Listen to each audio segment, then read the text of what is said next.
Hello बच्चों, आज मैं फिर से आपके लिए कुछ क्वेश्चंस लेके आई हूँ रीजनिंग के। देखते हैं।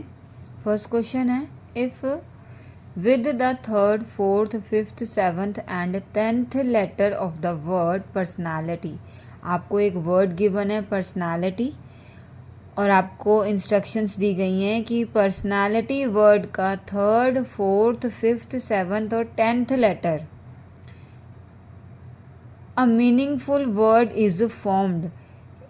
इन पोजीशंस के लेटर को यूज करके एक मीनिंगफुल वर्ड बन रहा है जिसका कोई मीनिंग हो। Then first letter of word is, तो उस शब्द का जो मीनिंगफुल वर्ड हमारा बन रहा है उस शब्द का फर्स्ट लेटर क्या है। ठीक है, तो देखते हैं। सबसे पहले हम अपना वर्ड लिख लेते हैं। क्या है? पर्सनालिटी। क्या है? पर्सनालिटी। पर्सनालिटी में हमारे कितने लेटर्स हैं?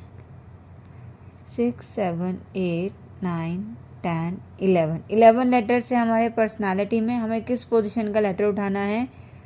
थर्ड पोजीशन का, फोर्थ का, फिफ्थ का, सेवन्थ का और आपका 10th। तो मेरे पास लेटर्स आ गए हैं RSOAT। अब इन लेटर्स को यूज़ करके मुझे मीनिंगफुल वर्ड बनाना है। तो मीनिंगफुल वर्ड बन जाएगा ROAST, रोस्ट। ROAST, roast. आप देखें क्या कोई और वर्ड बन रहा है? नहीं। तो इसका आंसर मुझे क्या देना है? मीनिंगफुल वर्ड का जो फर्स्ट लेटर है वो आपका आंसर होगा।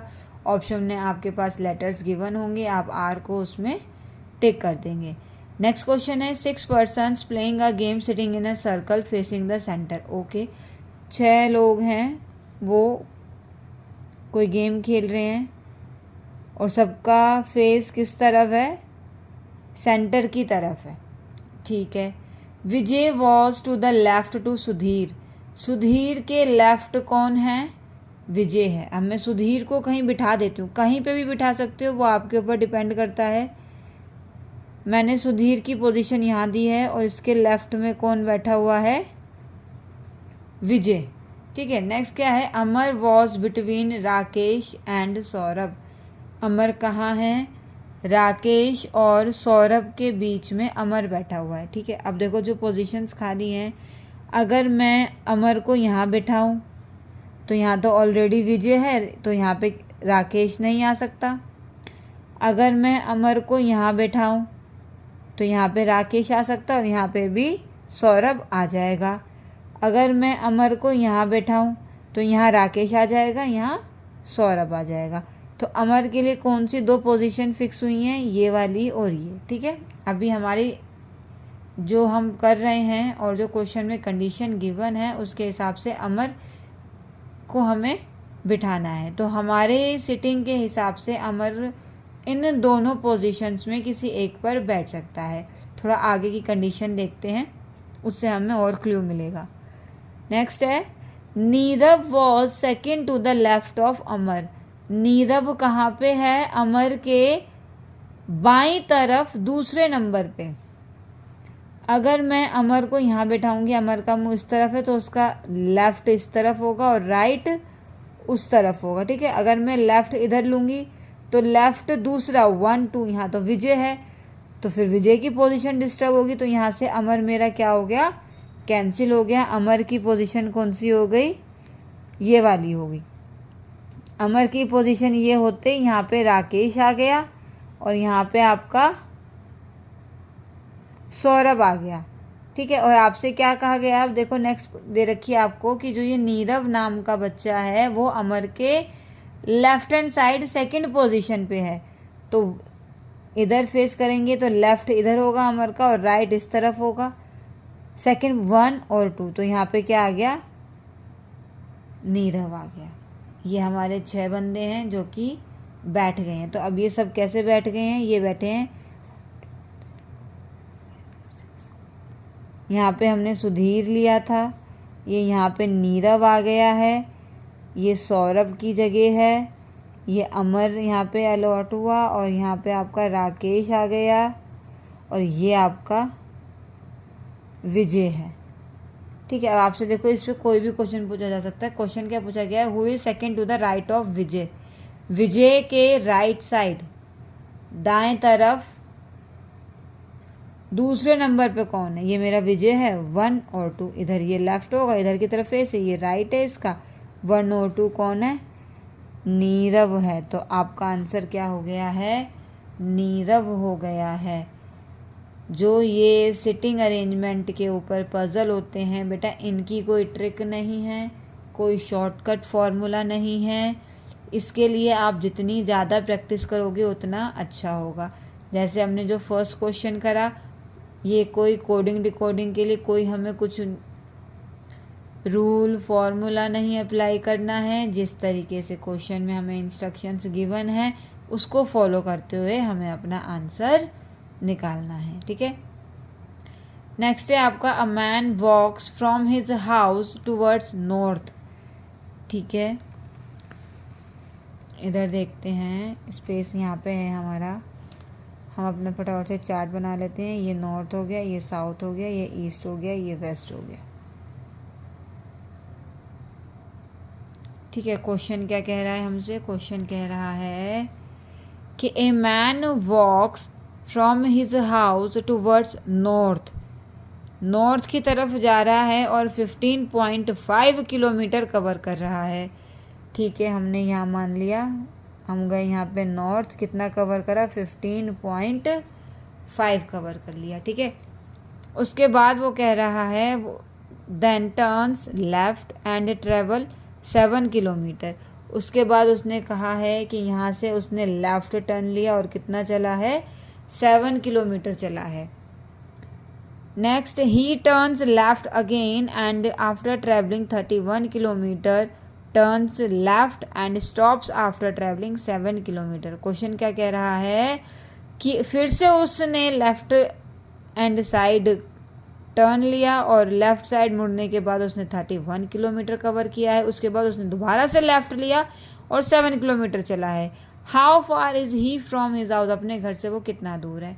ठीक है, हमारा डायग्राम ये है, वो 7 चल दिया है। यहाँ से उसने फिर लेफ़्ट लिया, कितना चला था, 31 किलोमीटर। और उसके बाद उसने फिर से लेफ़्ट लिया और कितना चला था, 7 किलोमीटर। उसका घर यहाँ पे है और वो यहाँ पे स्टॉप हो चुका है। ये इसका स्टार्टिंग पॉइंट है, यानी कि ये इसका हाउस है और ये इसका स्टॉप पॉइंट है। ठीक है, अब हमें इन दोनों का डिस्टेंस निकालना है कि वो अपने घर से कितनी दूर पे है।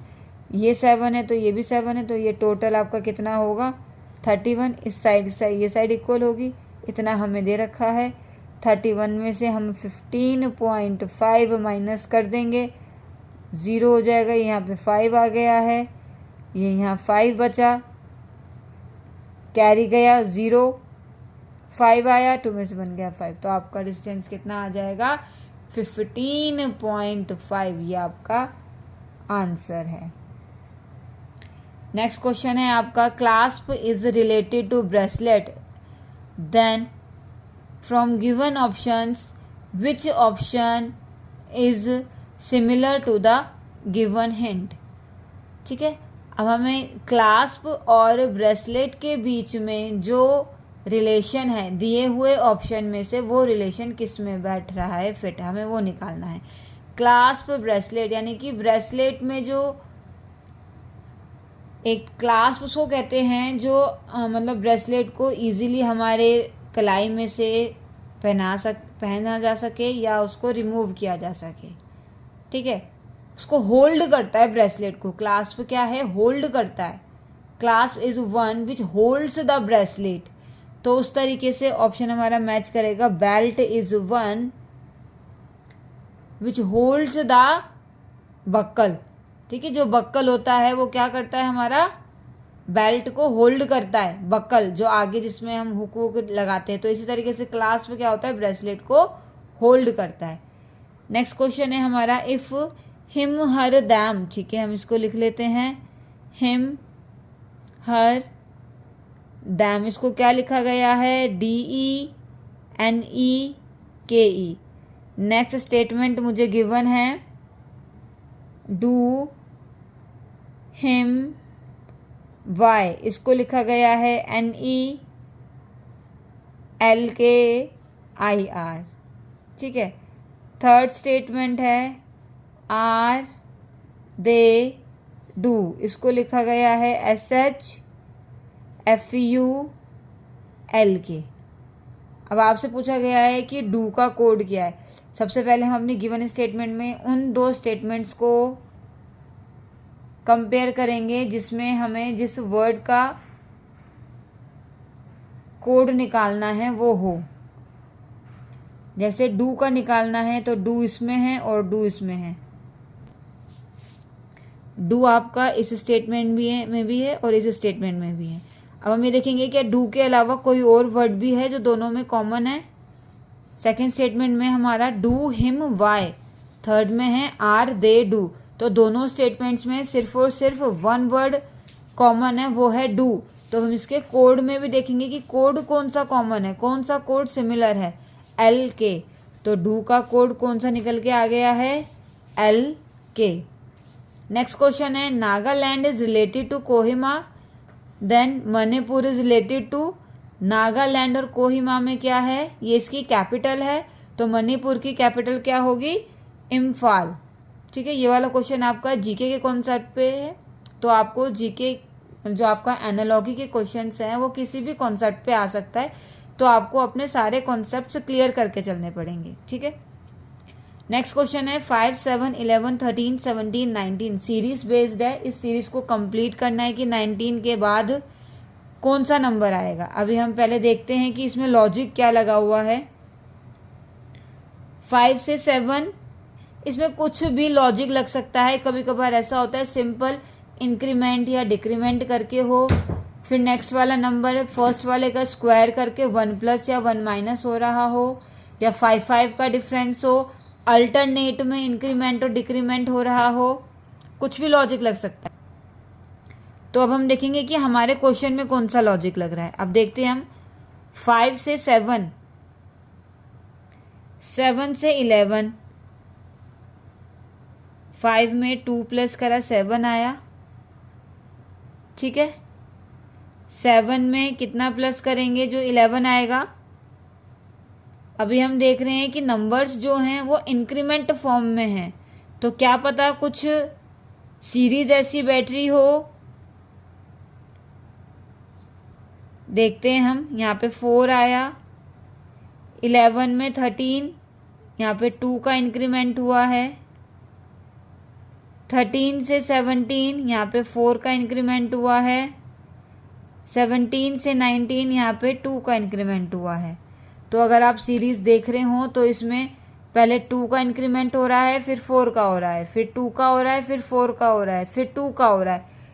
तो इसी सीरीज को कंप्लीट करते हुए यहाँ पे किसका इंक्रीमेंट होएगा, 4 का होगा। 19 में 4 प्लस करेंगे तो हमारा क्या आएगा, 23 आएगा। तो ऑप्शन में 23 प्रेजेंट है, तो ये हमारा आंसर हो जाएगा। इसी तरीके से सीरीज पे बेस जो भी क्वेश्चन आते हैं उसमें कोई भी लॉजिक लग सकता है, और इन लॉजिक के जो भी लॉजिक लगता है उसको पहचानने के लिए हमें ज़्यादा से ज़्यादा क्वेश्चंस की प्रैक्टिस करनी होती है। अब ये नेक्स्ट क्वेश्चन है, ये भी आपको एक पजल गिवन है, इसमें आपको मिसिंग नंबर्स फाइंड आउट करने हैं। पहले हम देखते हैं कि किस तरीके से कैसे सीरीज फॉलो हो रखी है। अगर आप थोड़ा सा ध्यान देंगे, 9 से 10, 10 से 11 अल्टरनेट में एक प्लस हो रहा है। देखते हैं अब क्या इसी लॉजिक को नेक्स्ट कॉलम में भी फॉलो किया गया है। 11 से 12, 12 से 13, ठीक है। 13 से 14, तो एक छोड़ के 14 से यहाँ पे क्या आ जाएगा, 15 आ जाएगा, ठीक है। इसमें देखते हैं 13 से 14, 15, 16, तो यहाँ पे भी क्या आ जाएगा, 18। कुछ नहीं कर रखा, एक छोड़ के एक नंबर पे इसमें लॉजिक लगा रखा है 1+ का। 13 से 11 से 12, 12 से 13, 13 से 14, देन 14 से 15 आ जाएगा।